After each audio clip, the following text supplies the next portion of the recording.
Un greodd dipyn o argraff llynydd ar y mentoriaid a'r gynulleidfa adra gyda'i pherfformiad o glasur Dafydd Iwan oedd Sophie.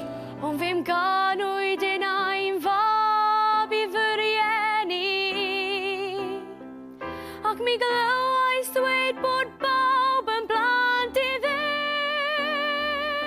Blwyddyn diwetha nes fi canu Dafydd Iwan a roedd Dafydd Iwan actually wedi retweeto'r tweet o fi'n canu a roedd hwnna'n anhygoel oherwydd wedi dweud oedd fi'n rili dda.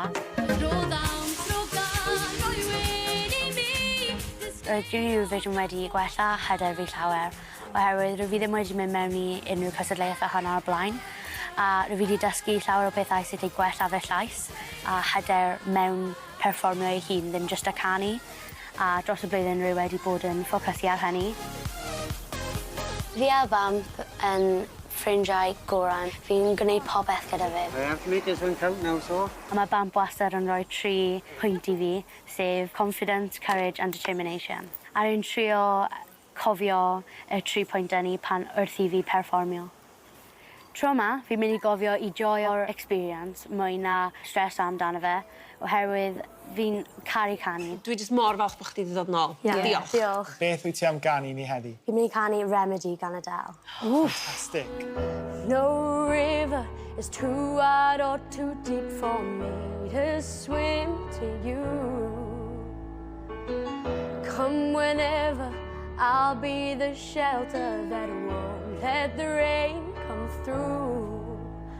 Your love, it is my truth. And I love watching your faces when you watch it. Amazing. Eh? Bit emotional, yeah? As always. Yes. when the pain cuts you deep, when the night keeps you from sleeping, just look at you, we'll see that I will be your remedy. When the world seems so cruel, when your heart makes you feel like a fool, I promise you will see that I will be, I will be, I will be.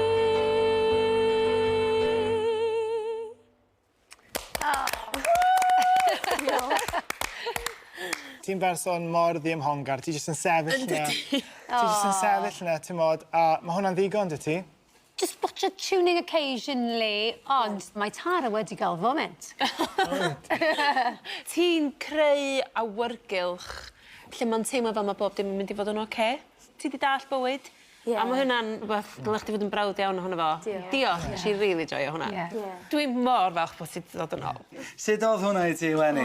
Cwrffroes, mae'n Oedd? hapus, ie. Sut oedd o yn cymharu fo'r tro diwetha I ti fod o flaen y mentoriaid?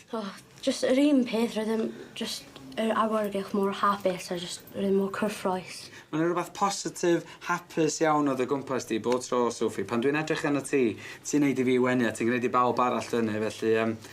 let's hug it out. Let's have a group hug. Da iawn ti. Well...